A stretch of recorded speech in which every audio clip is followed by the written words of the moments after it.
bago natin ito pag-uusapan, help me po muna na i-like at saka i-share itong video na ito para kakalat ito sa taong bayan. Okay? Sabay-sabay tayong mag-like and share sa video na ito. 1, 2, 3, go! Ayan, naka-like and share na ba lahat? And sa mga bago pa lang dito sa Don Mar TV, mag-subscribe na po kayo dahil kung mag-subscribe kayo dito sa Don Mar TV, lagi kayong updated sa ating mga balita. And at the same time, ang inyong mga cellphone ay ma-notify kung meron tayong bagong uploads, meron tayong breaking news, o kung nagla-live ang ating channel. Okay? So, mahalaga po na nakasubscribe tayong lahat. Okay? Subscribe, sabay-sabay. 1, 2, 3, go! Ayan, nakasubscribe na ba lahat? Okay? Unahin muna natin itong mga hinanaing ng mga OFWs, no? Sa resulta po ng kang online voting, no? Na most of them ang nagsasabi na hindi raw akma itong mga ibinoto nila. Sige, tingnan natin. Magre-react tayo dito. Wait muna, i-off ko muna ito. Ayan, and ayan. Hi guys, good morning. Nag-start lahat yung online votings ng OFWs. Nakakapanghina at nakakagalit. Ano ha? Hindi lang siya. Isa lang ito sa mga nagrereklamo, itong babaeng OFWs na nakakagalit, nakapanghinayang na ganito po ang mga nangyayari. Kasi alam naman natin na ang boto po natin ay sacred yan.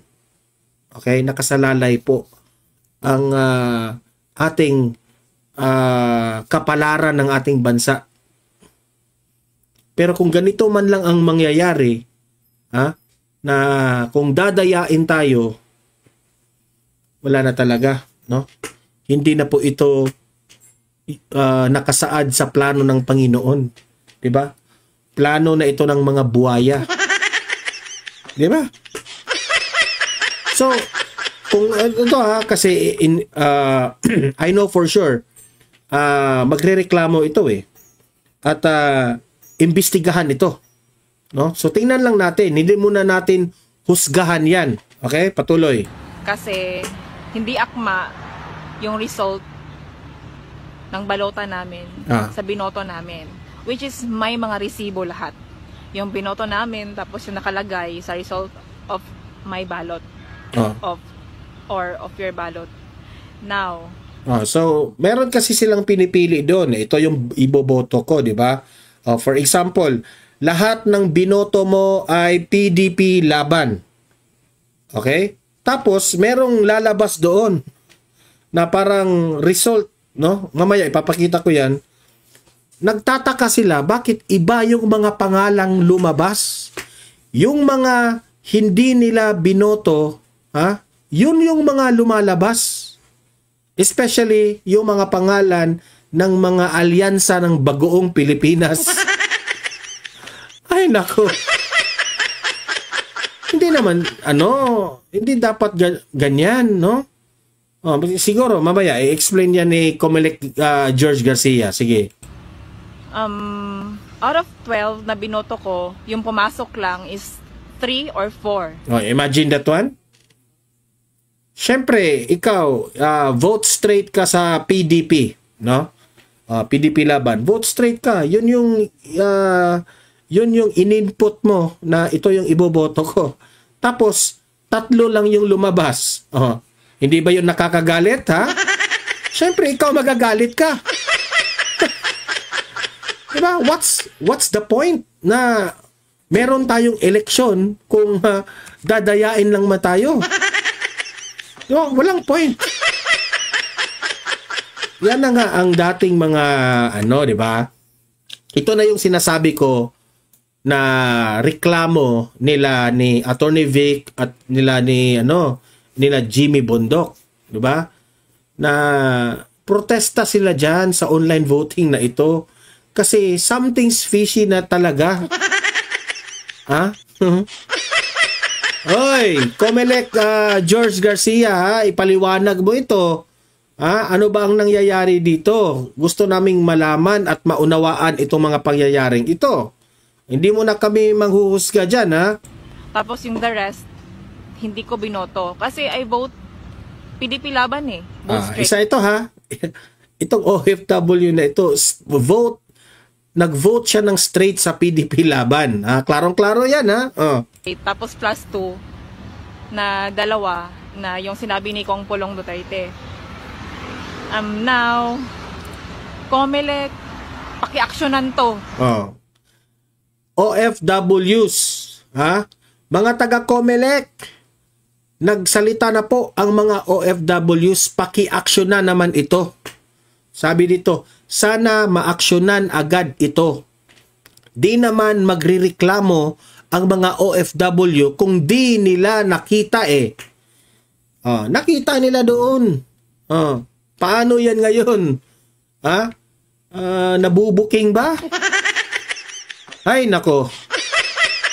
Kasi kung totoo ito, ganyan na ba ka dumi ang ating politika dito sa Pilipinas? Grabe naman. Kasi hindi talaga okay. Ang daming galit na OFW ngayon. Dahil sa resulta or sa niluluto nyo or wow, magic sarap. Wow, magic sarap. Sabi niya, maraming mga OFWs ngayon na galit dito sa nangyari. Paano yan ngayon, George Garcia? Ipaliwanag mo ito sa OFW kasi kung hindi, parang kung totoo man itong mga sinasabi ng mga OFWs natin, nanganganib po ang 2025 election. Ay nako, pati yan, hawak na nila. Grabe. Dinadaya na nga tayo sa mga kabalastugan dito sa pera ng taong bayan, pati itong eleksyon dinadaya tayo. Ganyan na ba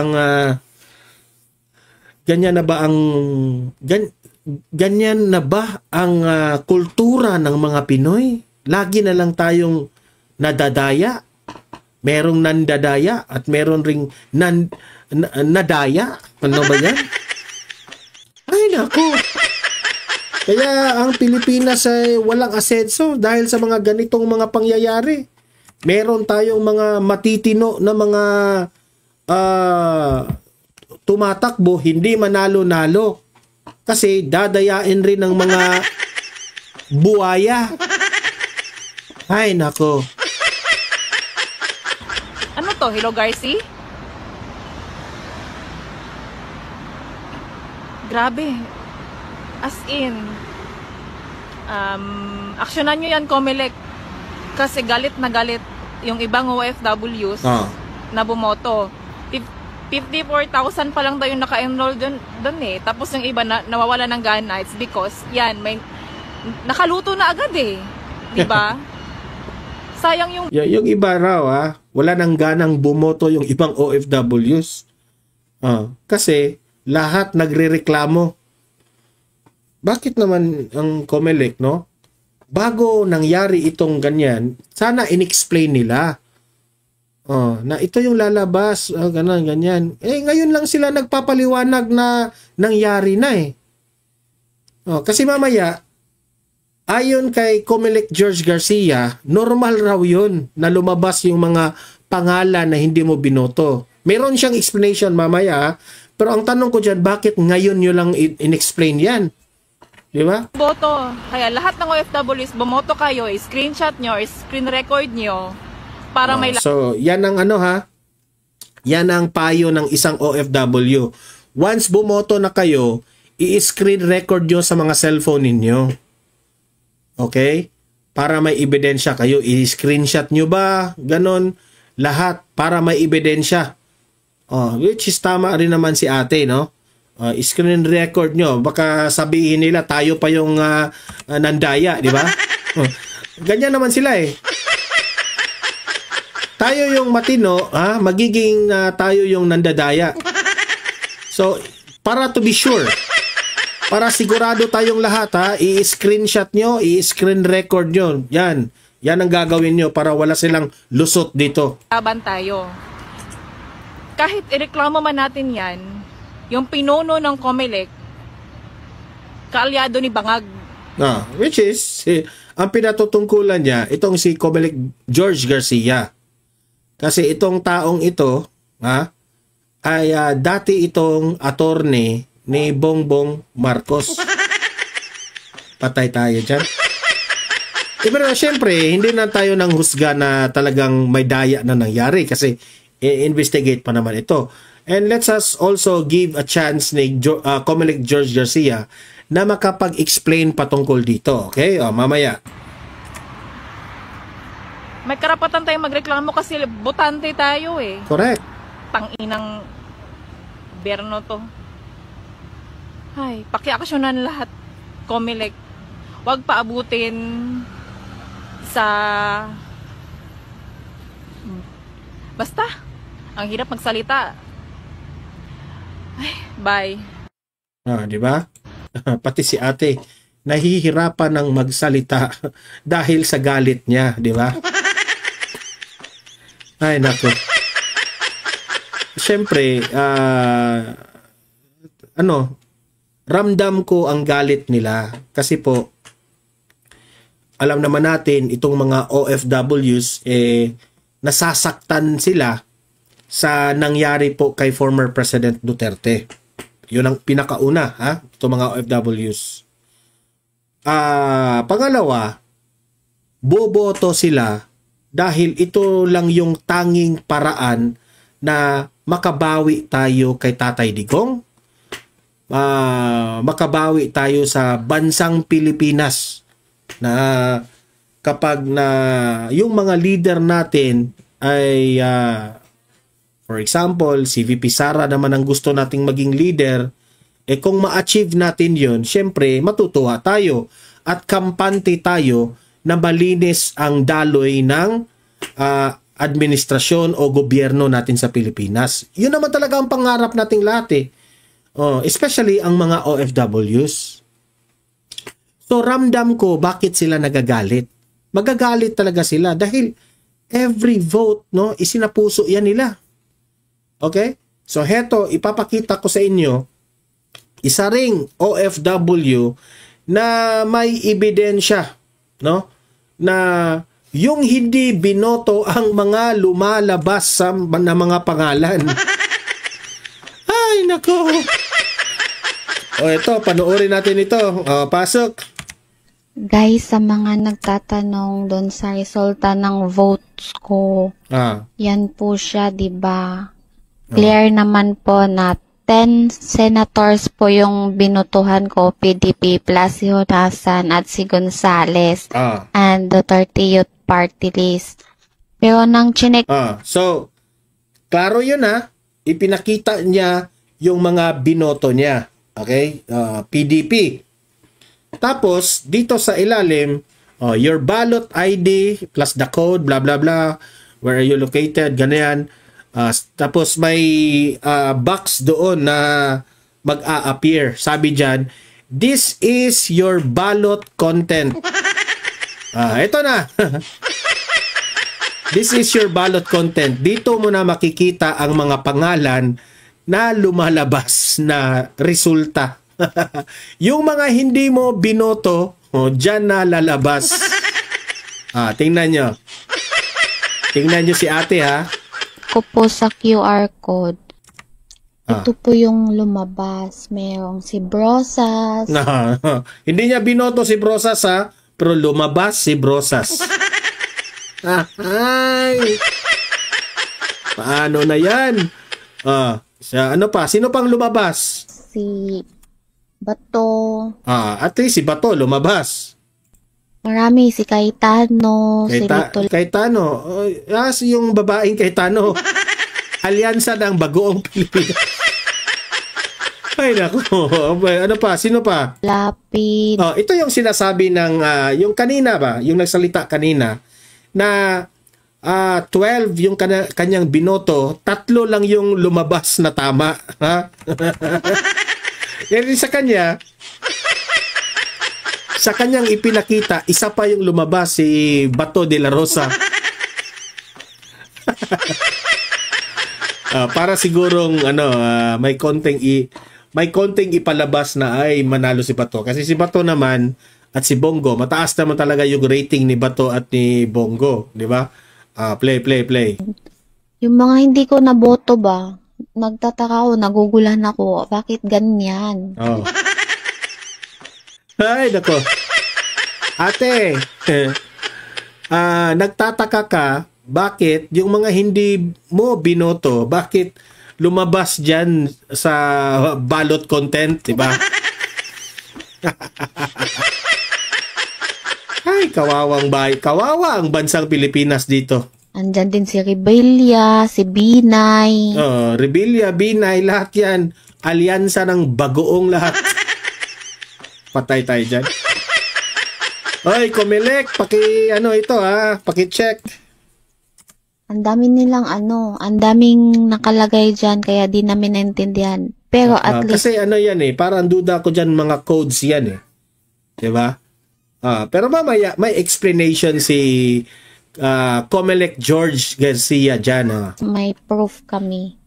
Kaya nga, talaga kayo ha. Payo yan sa mga OFWs. I-screenshot nyo. Anong tawag dyan? I-screen record nyo ha. Na yan yung nangyayari. At ako po ay nananawagan rin sa mga IT expert dyan. Paki-explain kung tama lang ba itong mga nangyayari na binoto nila yung kanilang kandidato pero iba yung lumabas dito sa sa ilalim, this is your ballot content. Normal lang ba ito? Kasi mga IT experts lang talaga ang patunay dito kung normal ba ito, tama ba ito, 'di ba? 'Di ba? Nandiyan din si Rebilla May. Patay. Nakapasok si Willie Hindi niya binoto si Willie Rebilla May pero nakapasok pa dyan Klaro naman yung mga boto ko, 10 senators ng PDP. Siya, klaro ang boto ko, 10 senators ng PDP. PDP rin ito pero lumabas si Willie Rebilla May. Patay tayo dyan. Plus Honasan at Gonzales. Pero so far di ko nakita si Gonzales dyan sa QR code na yan. Okay? So, pangalawang OFW to klaro yung binoto niya, Jimmy Bundok, De La Rosa, Bongo, kasi yan naman talaga ang nandyan sa PDP lineup na yan. Pero pag sa resulta na, ayan, lumabas na si Willie Rebilla May, namimigay ng jacket.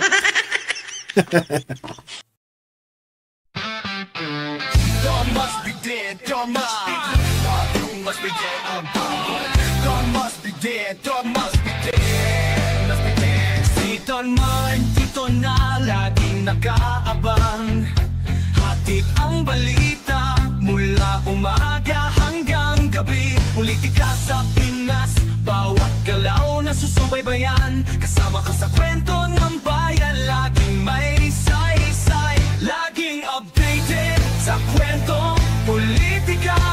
Si Don Marang kasama mo sa bawat balita, sa bawat issue at pangyayari sa bansa.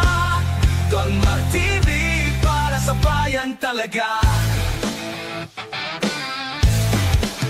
Senado, Kongreso, Malacanang at Kalsada, bawat usapin, sinisilip niya ng tama.